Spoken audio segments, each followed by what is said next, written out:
Gamasu, Yade,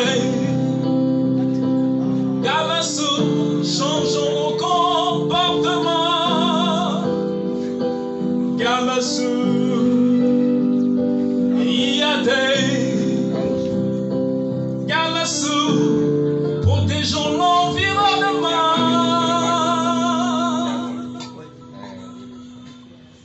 Milabana.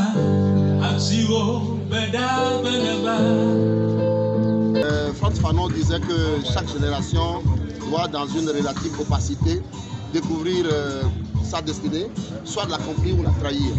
Nous avons découvert la nôtre grâce à un feu de brousse sur les monts Plateau un 23 novembre 2001. Aujourd'hui, 20 ans plus tard, nous sommes contents d'avoir initié le plus grand mouvement environnemental de la jeunesse en Afrique. Nous sommes contents d'avoir expérimenté une approche de gestion qui permet à la jeunesse d'être au devant de la prise de décision, notamment en matière de la gouvernance environnementale. Nous nous réjouissons aujourd'hui énormément d'avoir réussi également à créer une plateforme qui a permis à beaucoup de jeunes de se réaliser, de découvrir également leur mission et de travailler aux côtés de l'État à rendre la terre une planète meilleure pour nous tous.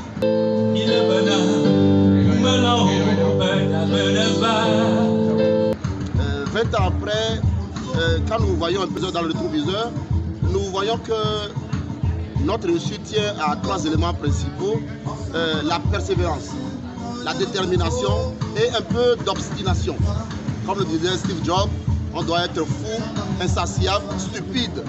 C'est cette stupidité, cette croyance en notre rêve qui nous a permis d'arriver aujourd'hui là où nous sommes. Donc c'est avec beaucoup de plaisir, moi-même avoir été directeur de cette structure, me trouve tellement honoré d'avoir travaillé aux côtés de près de 50 000 jeunes africains qui ont modélé notre organisation, qui nous ont permis de pouvoir, au travers des moments, des périodes difficiles, de rester aujourd'hui d'avoir une organisation très résiliente, appréciée de tous.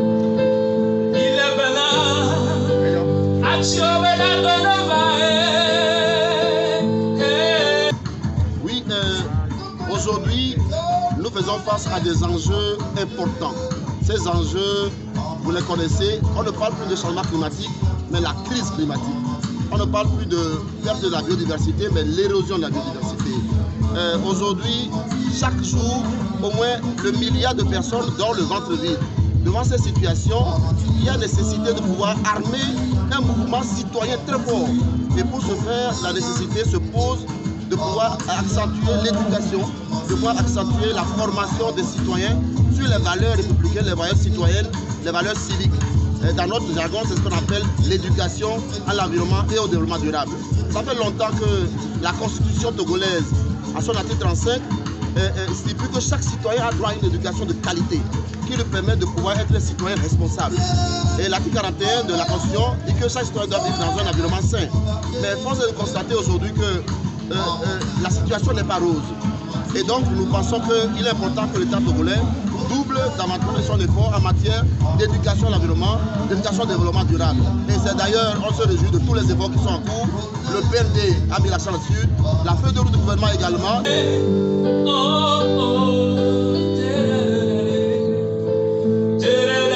Monsieur le gouvernement, chers amis de l'État, nous avons intérêt aujourd'hui à pouvoir nous assurer que les citoyens prennent part à la prise de décision, deviennent également acteurs du changement de la cité. Et pour ce faire, il faut une éducation nouvelle à la citoyenneté, à l'écologie et au développement durable. Donc voilà notre message aujourd'hui pour que le 23 novembre soit déclaré Journée nationale d'éducation à l'environnement et au développement durable.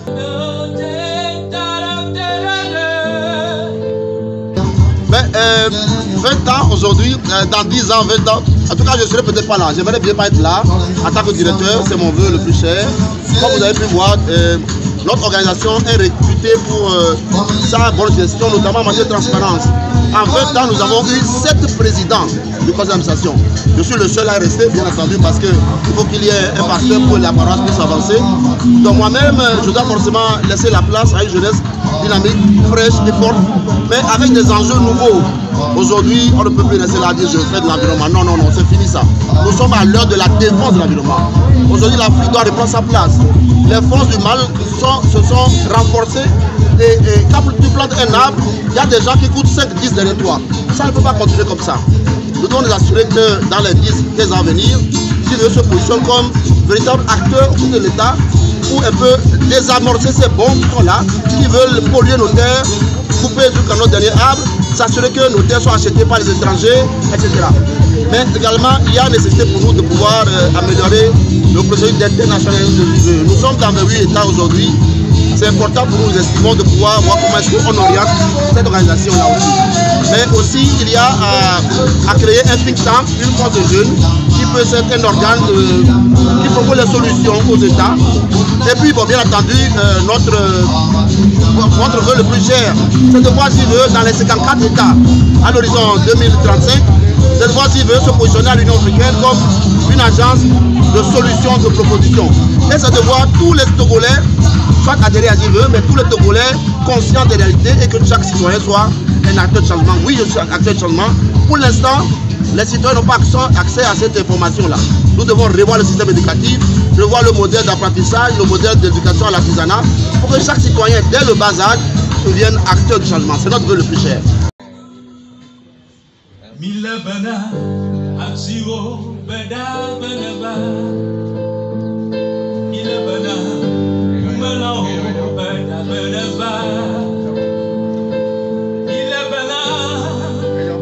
Action,